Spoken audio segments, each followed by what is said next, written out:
Hello, and welcome to another discussion in the SF Masterworks reading group. We are working our way through the SF Masterworks in the order they were published as Masterworks by Golangs, I think, is the publisher. We read one book every month, Mhm. and today's discussion is going to be Behold the Man by Michael Moorcock. This was the May book. I think it's going to go up early June. And there you go, that carefully planned swipe across the screen of the two editions of the book that we read this month. And yeah, if you would like to read along with us, pick and choose as we go, or just read all of them with us, or join us for these discussions. They are open to anybody interested. Um, we do all the planning on the Page Chewing Forum. Please check that out if you're interested. The book for next month, June, is going to be The Book of Skulls by Robert Silverberg. The book after that is a bind up of The Time Machine and the War of the Worlds by H.G. Wells, but we're going to be doing two separate discussions for that. So we'll be reading The Time Machine in July and The War of the Worlds in August. And Flowers for Algernon is the September book. Yeah, so that's all the bookkeeping stuff. Everybody will go around introducing themselves. Jared, could you start us off? Sure. I'm Jared, a fantasy thinker, YouTube channel, and on Speculation Podcast and other fine podcasts on pagechewing.com. Excellent. And Layla. I'm Layla Goshi. I'm a poet and writer. I have a poetry collection or chapbook coming out in September, happy to say. Hmm. And I love reading science fiction. So Very nice. And it's really good to have you back. You were there for the first yeah, few. I'm happy to be here. Yeah. I'm happy to be here. Yeah. And Chris. Oh, me. My turn. Yes, Chris from the Chronicle Chris YouTube channel. And yes, very delighted to have Leila back as well. This is very exciting. Thank you. Yep. Yes. Behold the Man. Short book, fast read. More thoughts. So I can give a byline for this one quickly. The lengths that a man will go to win an argument with his girlfriend. Oh, I mean, yes. it's absolutely ridiculous. Oh, that's brilliant. I mean, seriously. I gotta prove a theological point, a philosophical point, a psychological point. I'm gonna be Jesus. I mean, it's absolutely brilliant. I'll get crucified and all. I'll do the whole lot. I will go through the pain, so I don't have to go through the pain of you telling me I am wrong yet again. That is brilliant. Wow. So, Wow. how many of you read the blurb before you read the book? I did not. No one? I You did. did? Yeah. It basically tells you everything, right? Yeah. It tells you what happens in the last 20 pages of the book, which I don't know if I would have seen it coming if I had not read the blurb. It Yeah. says, You would have. oh yeah, okay. Yeah. You would. Yeah. You would have. I yeah. think it's quite obvious. Yeah. I do. Yeah. Okay. Yeah, fair enough.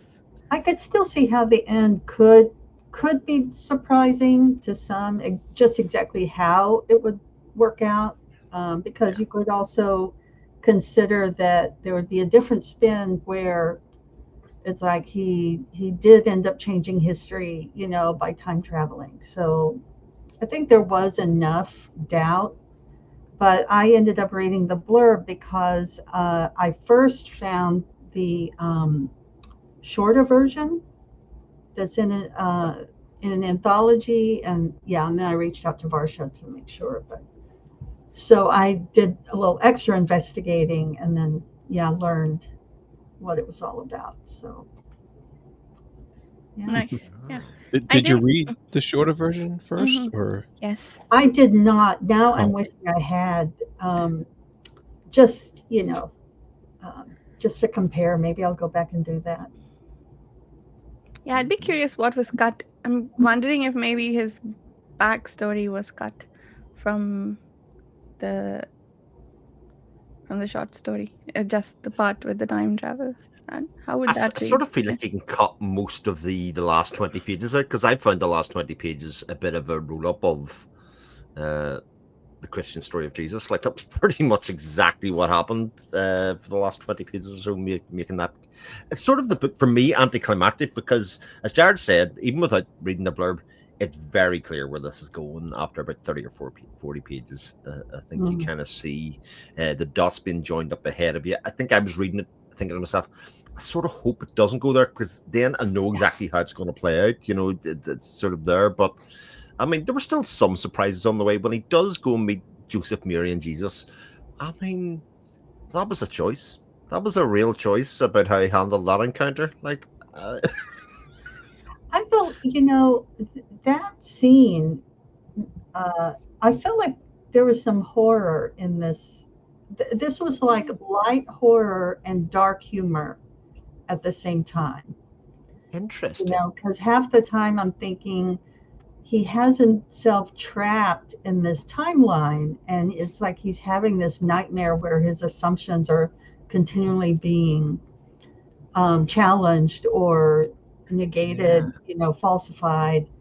So there's kind of to me, a psychological horror. I mean, especially visiting Joseph, Mary, and Jesus's house. I don't know, and maybe it just hit me that way. Like, how more horrifying?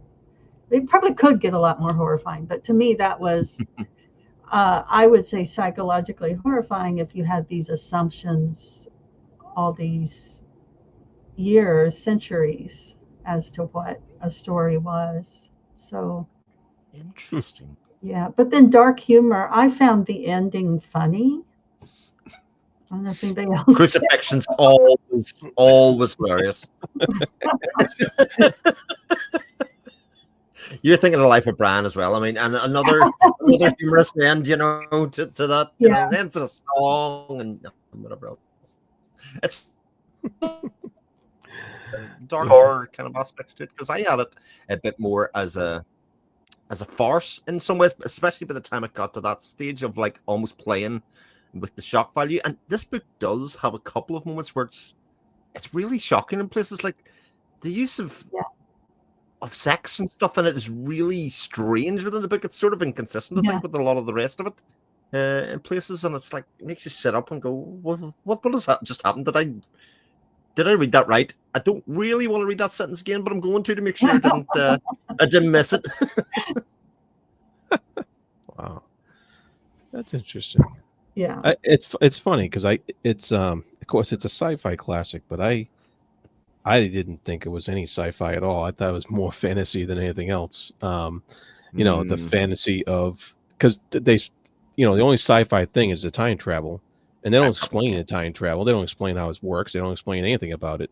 Just that somebody invented something and he off he goes. And so it's more of that fantasy of, where could I go back in time? What would I want to see?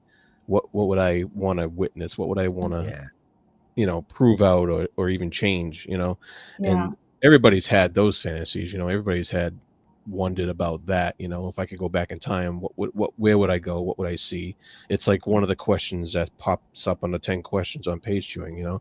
And so, and that's to me, that's just a fantasy of wanting to find that out.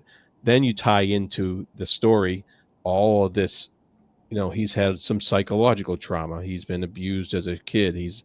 And he has mommy issues, and he has, and that leads into his girlfriend issues. And so he it all that's the psychological trip part of it, that he's a messed up person when he's going back and living out his fantasy about going back in time.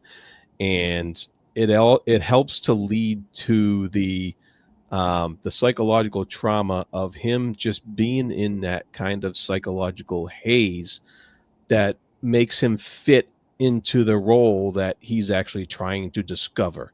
And so he, in that sense, that he becomes the crucified figure, both in his head and what actually happens at the end. So, Mhm. Yeah. I thought it was a very well written story, and I liked how um, he paired scripture, as he kind of folded that into the story, and so it really took some thinking and some thought, you know, so that the story became something on multiple levels, you know. Um, yeah, yeah, yeah. I really like how he brought in, you know, the Jungian philosophy. that Hmm. too. Yes. You know, dealing with the archetypes. Of course, Jesus Christ being one of the biggest archetypes there is, and um, and how he was, that was the crux of the argument with his girlfriend, of course, that about the how he interprets young philosophy and stuff like that, um and I thought that was interesting because um archetypes are something that doesn't go away, especially in fantasy literature and in sci-fi literature. It's a main driving force of a lot of that literature. So it's interesting how he was playing with one of the ultimate archetypes in theology, and so he's playing with that, and he's tying it into a fantastical tale, and so I like how he did all that, and he did it through the psychology and philosophy of Carl Jung. Is pretty interesting. And our Yes. character's first name is Young too, very subtly. It's Carl, sorry, not Young. Sorry, yeah. Oh Yeah. yeah, right, yep. Yep. But it is interesting how he used time travel to subvert the course of history. Like they kind of do it back to front. Modern philosophy and psychology kind of trumped historical, if you know what I mean, or replaced historical thinkings and teaching of philosophies, especially theological ones. That exactly what he was arguing with Monica, as it was at the time, and how useless he was. Like, but I am Jesus. That's all I could think at the end of it. Yeah, it just would have been a good way to the end of it. I was Jesus.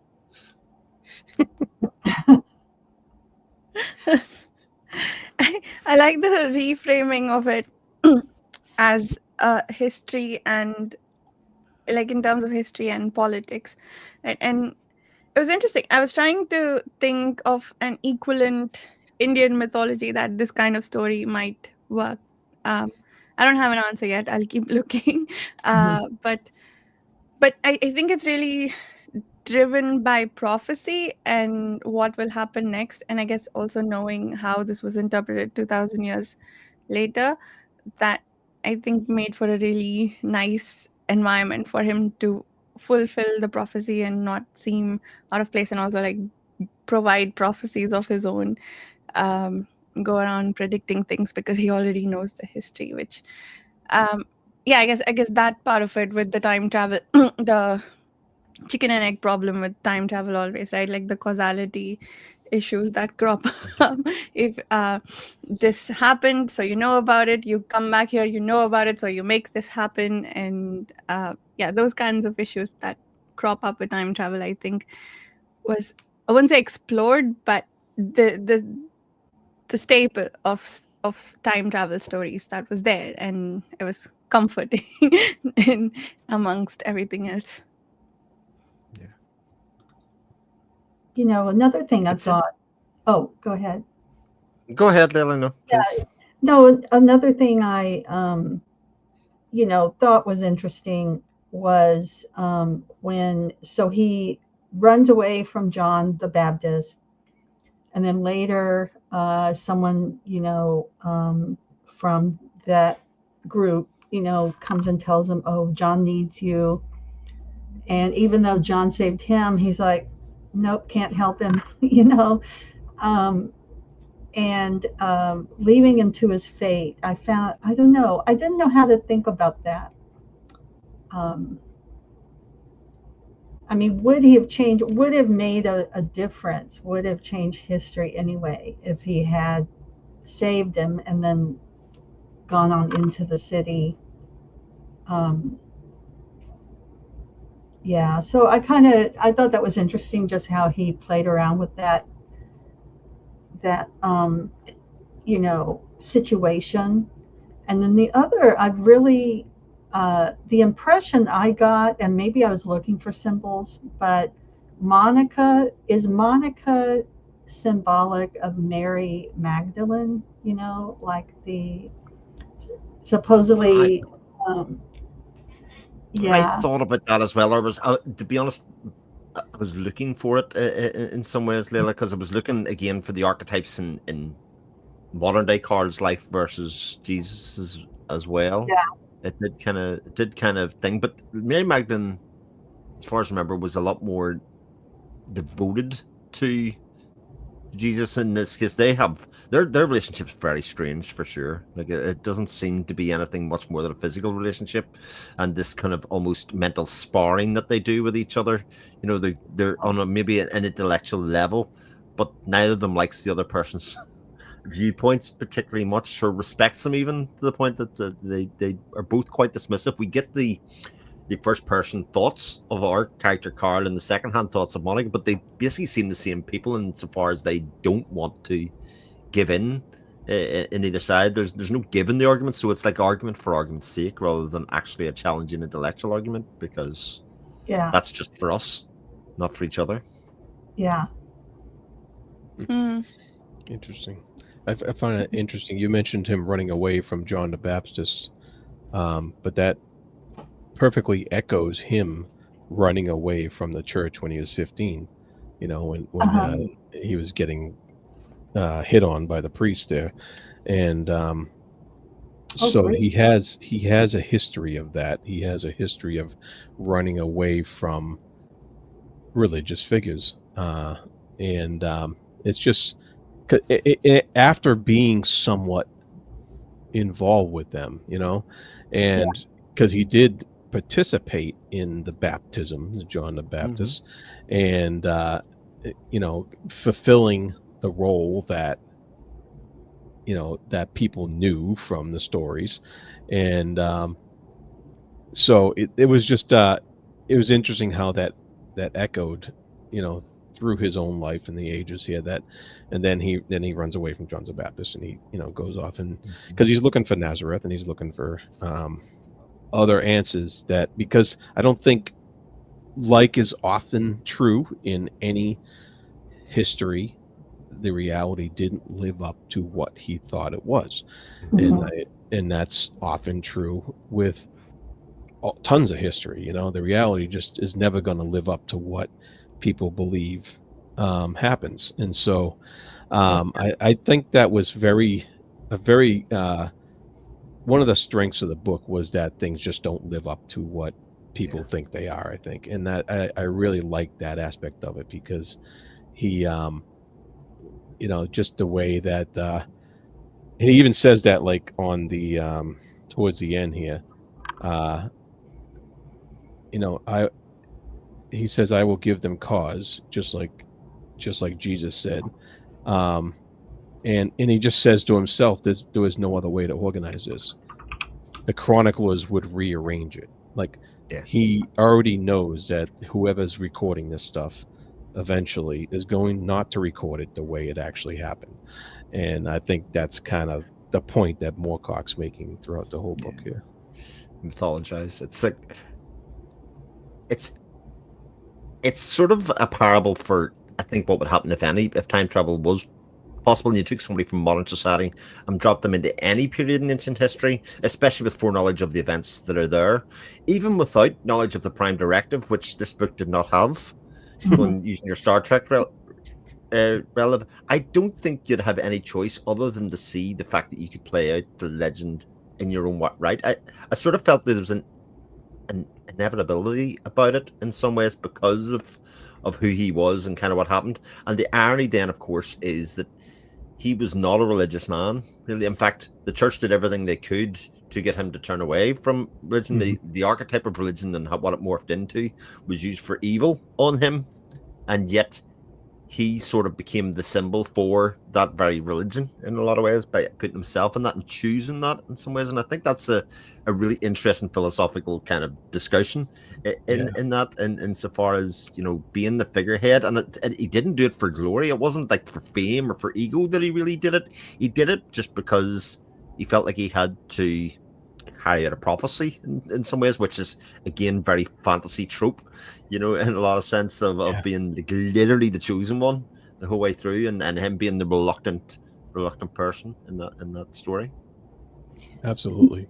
You know, didn't Monica tell him, or he ran it through his own mind toward the end of the book, where, remembering Monica saying, you always wanted to be the center of attention, or you were always the martyr, you know, and so in a sense he had reached his finest hour, you know, in terms of what his ego wanted. You know? Yeah.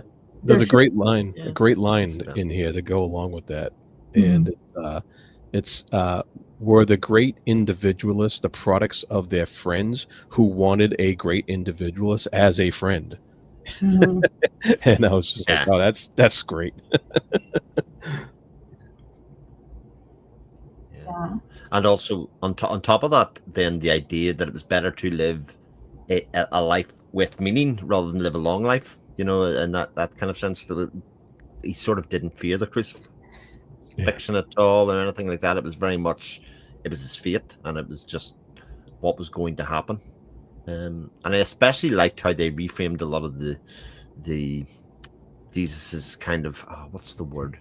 His ministry and the events that happened that we get told about these days, about the miracles and that kind of stuff, and how a lot of that was reframed much the way as you said, Jared, so far as the people telling the story would make that into something that it was not at the time, and kind of use that idea of storytellers and otherwise to kind of explain the events of the time. In a lot of ways, which I thought was very clever, especially when you weave in, as Leila said, the scripture into the text, and then show you actually what that would have translated as within Matthew's gospel or otherwise. Yeah. What was I gonna say? Dude, what were you saying, Chris, about the? Oh yeah, the religion being, that was interesting with the people who follow the followers of the faith, or even the keepers of the faith who behaved poorly. He didn't lose his own faith because of that. It seems that, like, based on the arguments that we get to participate in with his girlfriend, he seems to have a belief, or like he wants the abstract idea of religion to work, and or he believes in that just because he thinks science can't be the answer to the problem. I get the sense that he thinks that it's like there's a coldness to it that a religion does not have, that he can maybe fall back on it. I think he thinks to himself at some point that he wants a personal God, even more personal than the God of Christianity, which was interesting to me. Like the Christian God feels pretty personal, that in that, like, people pray and he does things for you and punishes you and whatnot based on your actions. But he wants something even more personal than that, which was interesting. So anyway, yeah, that exploration was interesting. That the bad purveyors of the religion did not make him lose faith in the abstract idea. Yeah, interesting. What? Very much. So they kept saying that you're looking for the Holy Grail, and you're looking for the Holy Grail, and I kept waiting for it to show up. Did it show up? Was that the cup in which they fed him something from towards the end? Oh, good question. But that is what the Holy Grail is, isn't it? The chalice that Jesus had in the Last Supper. Mhm. That is. Yes, right. Yeah. If I think back to Indiana Jones and the Last Crusade, that's exactly what that was. The font of accurate information there, Chris. Yes, indeed. I'm quoting my Da Vinci. I don't know where you're getting your sources. I mean, we are both quoting from historical factual records, so that's the.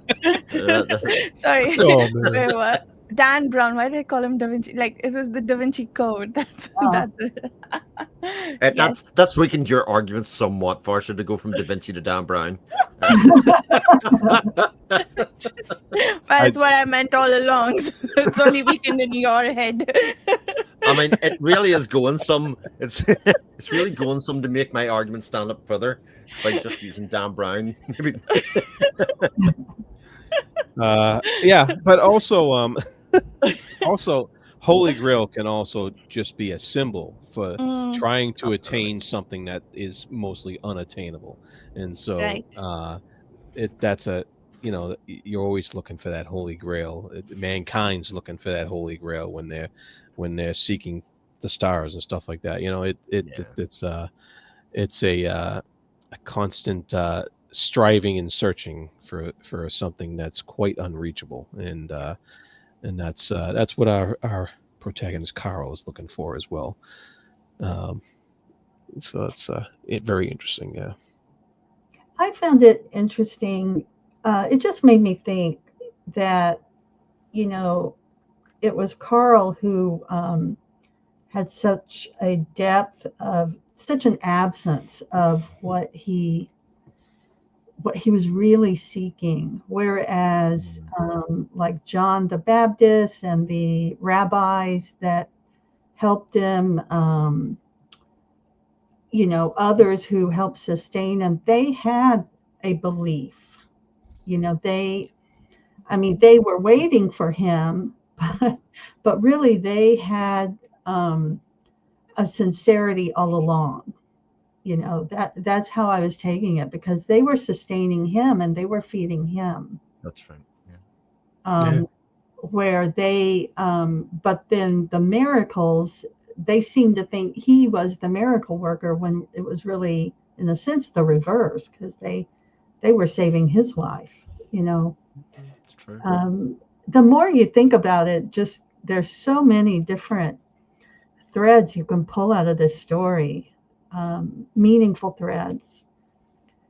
And something else I noticed, there was a contemporary reference in there when he was talking to Monica about he didn't put it by name, but Jesus Christ Superstar, the musical. Did anyone notice that? I think he was making a comparison as well. I should have pulled up in fact, I think I can pull up I think this book would have well predated Jesus Christ Superstar the musical. Was that out in 69? 61, this book? 69. Oh, was it 69, was it? Yeah, I believe so, yeah. Maybe. No, it might have been, yeah, the Jesus Christ Superstar, the original. I thought it was 61, sorry.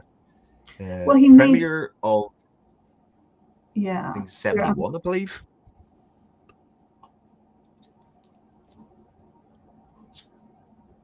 Yeah, 71, the initial album came out, and then they got back in because of the success of the album to do the stage production. Yeah, I should have, well, he made a reference to a show. So I don't know if it was Jesus Christ Superstar, but it was a show where someone was playing the role of Jesus, and he was, he was taking exception to that. And yeah. So, but I saw that maybe as a contemporary reference, just of it could well have been. There's no doubt. Yeah, but what the story had turned into as just something for popular culture, Sure. Yeah. Maybe if there would have been Pasolini's Gospel according to St. Matthew would have been a film out within the time that was being written as well. So I'm sure there were many depictions of that make that true. Because I did struggle with some of the contemporariness. I had to look up the time they were talking about, because they were talking about watching TV and stuff, and not very many of the sci-fi books that we've been reading this series have kind of been able to touch on that, because a lot of them predate that sort of technology. Not all of them, but a lot of them do, and that's kind of like, it was kind of stuck out a little bit to see some sort of modern technology in any of these books, which I think is quite interesting. Yeah, I thought it was very interesting that talking about Monica again, how she was kind of kind of taking care of him at certain points.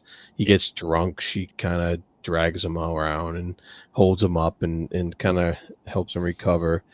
And then the main word I remember from her after taking care of one of his drunken binges, she says, "Every man's life diminishes me," as she drags him through the doorway. And I was just like, that's just a metaphor right there for um, how the 2,000 years of the Christian church have been diminishing woman since it started, and I was just like, it just really hit that Monica would be the person um, to kind of point that out. Yeah. Well, yeah, it's that idea Monica has, that the person or the figurehead is not as important as the myth that it creates, isn't it? Isn't that sort of what she was talking about? And the Yes, fact, yeah, and that actually that's exactly what his life kind of put together. One of the really interesting things for me reading this, as somebody that has been grown up and raised a Catholic, is I can't believe there aren't lots of signs with Michael Moorcock's face on it, citing blasphemy throughout Oh, a lot of this book. A lot of the things that he plays with in this, a lot of people I can see would be very upset by yeah. the I mean, depiction of Mary. how popular was it? This book, I Well, don't know. I think that's exactly the point. But if you kind of compare it to, okay, if this book came out in '69, say, compare it to something like the Satanic Verses and the kind of Yeah, yeah. the fallout from the Satanic Verses, this plays with it a lot more. I think there's lots of things within this book that I think a lot of people, if it was part of popular zeitgeist and that kind of stuff, would be that's not right. You don't play with facts like that. Yeah, I wondered that too. I really did. I wonder if that's just an indication of readers, or sci-fi fantasy readers just more open to, like twists, true. twists in the story like this, and philosophical ideas, because I really think it's very philosophical in the end. It's Very much asking, so. questioning, having us question so much.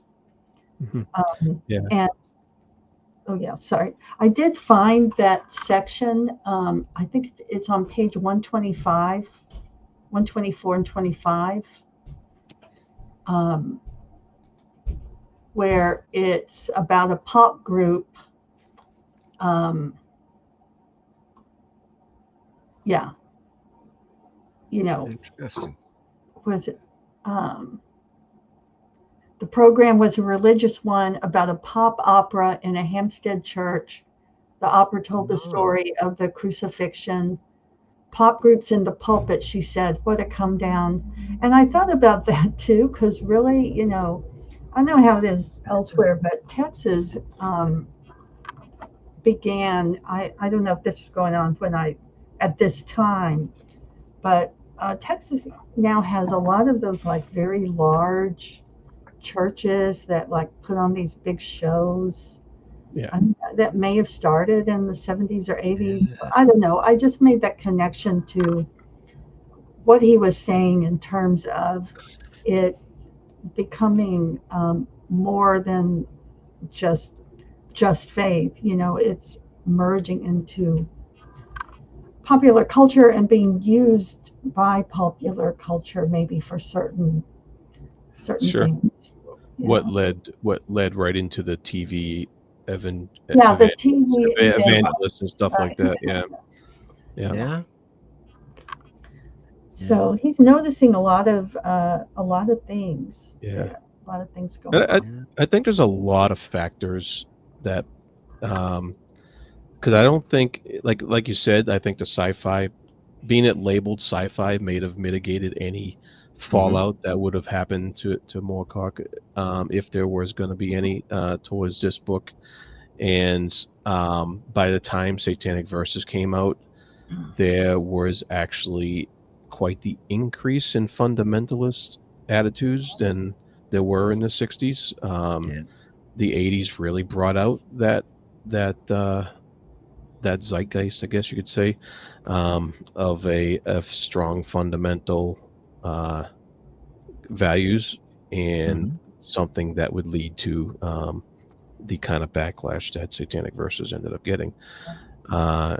As somebody who lived through the backlash of, say, Dungeons and Dragons in the 80s, I remember that kind of that fundamentalist attitude towards things that were deemed blasphemous or satanic or what have you. And I'm not sure if that level of vitriol was quite there yet in '69.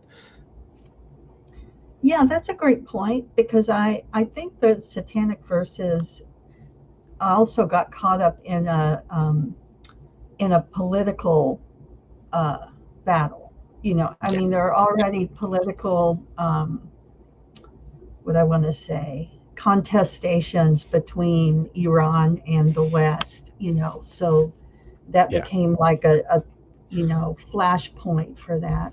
Whereas this book, kind of coming out of the hippie generation, so to speak, and right, exactly. just at a lot was going on, and so maybe this wasn't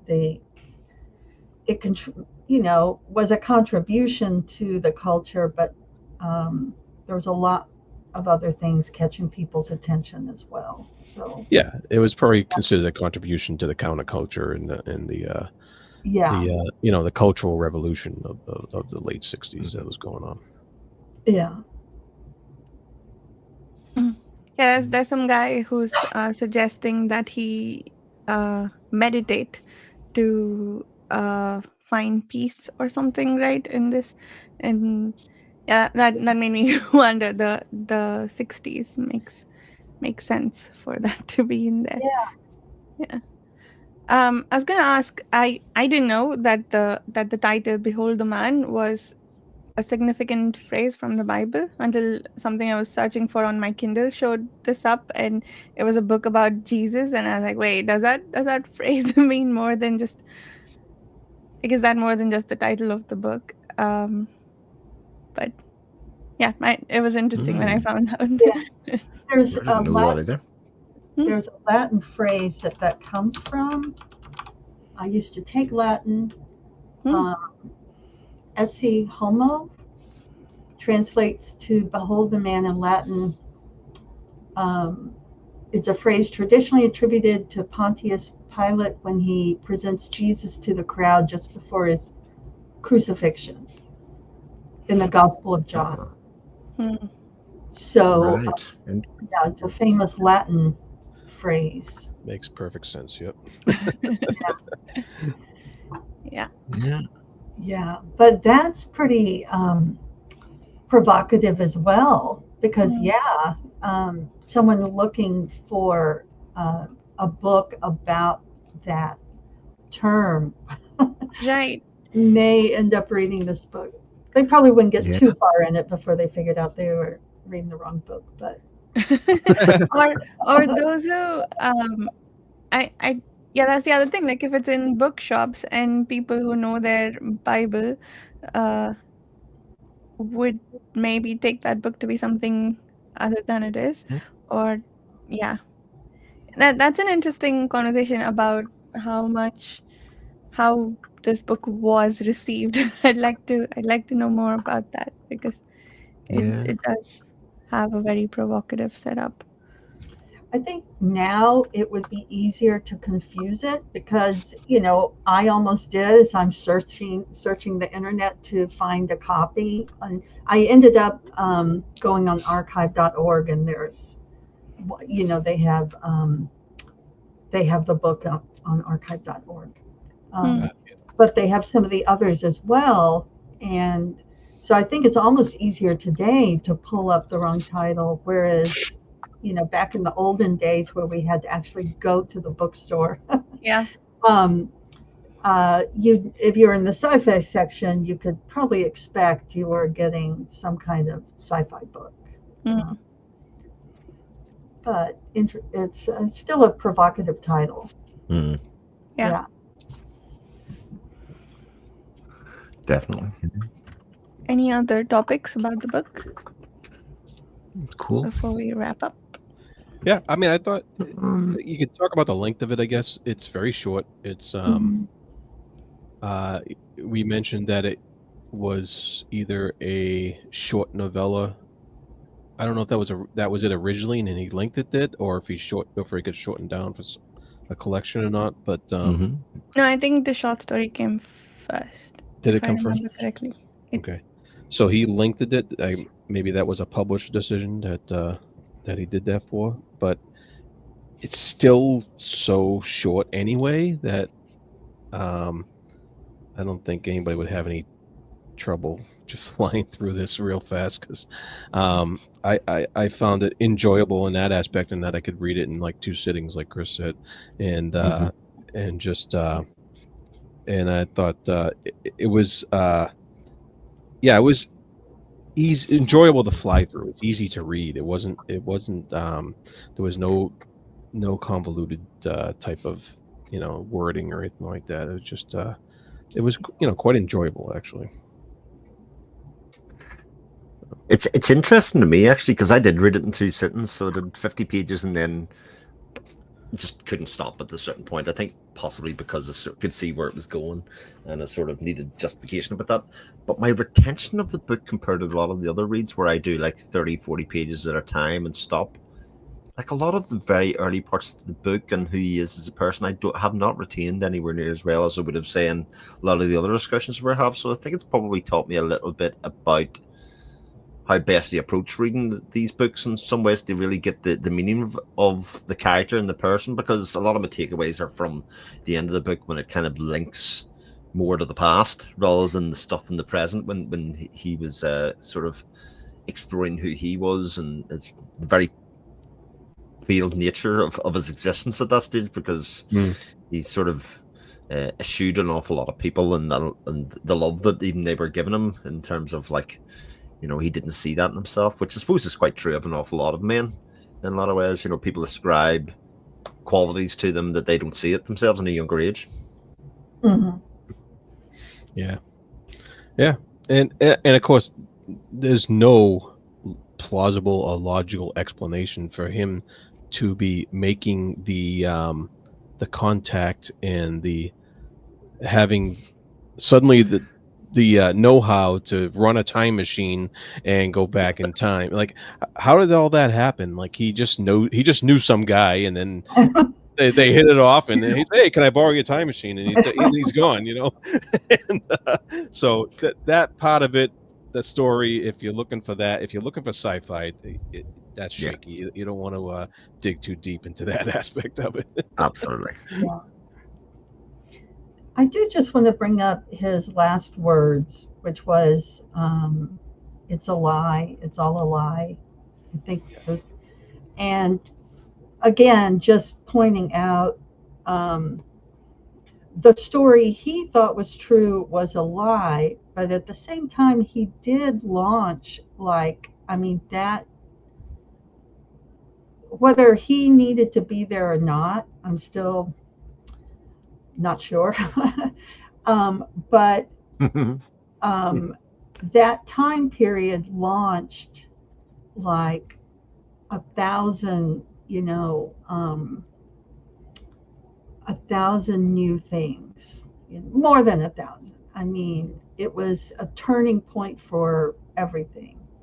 Um, but it sounds like Moorcock is saying it was the time period, not necessarily the man, getting to the title of Behold the Man, you know, um, because it could have been anyone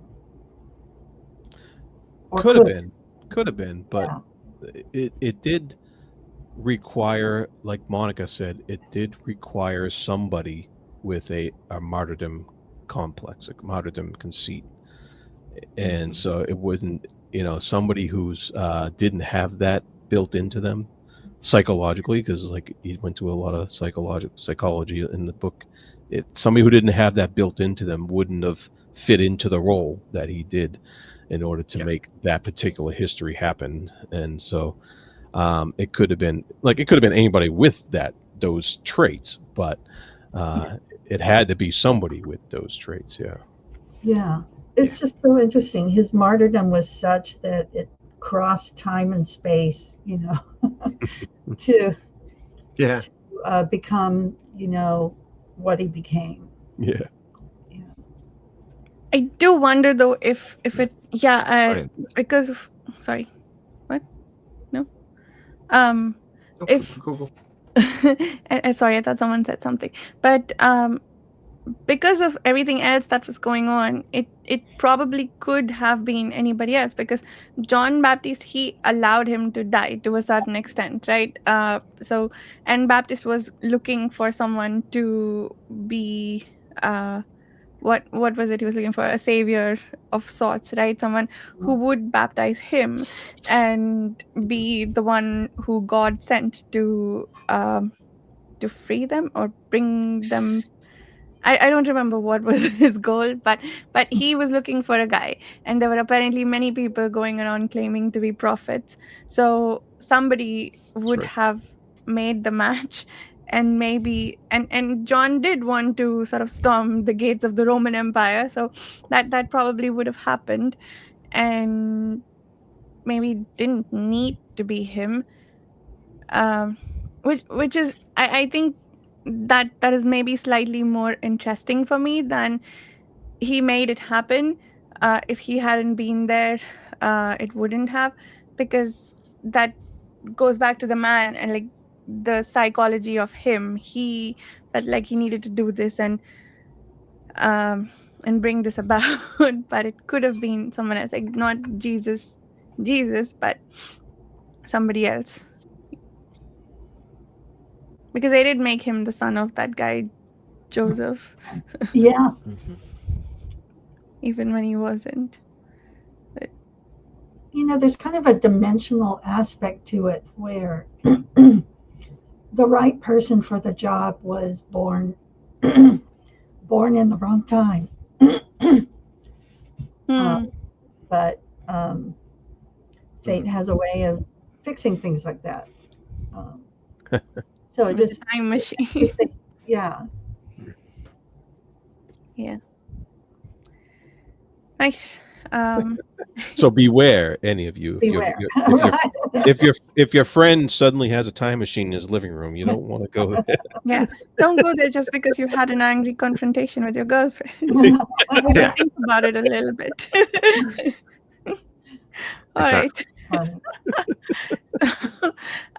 Once again, the next few books that we're going to be reading in the upcoming months are going to be The Book of Skulls by Robert Silverberg for June, The Time Machine by H.G. Wells for July, The War of the Worlds again by H.G. Wells in August, and then Flowers for Algernon in September. If you'd like to read any of these with us, please check out the Patreon forum. Thank you so much for listening, and we'll see you soon.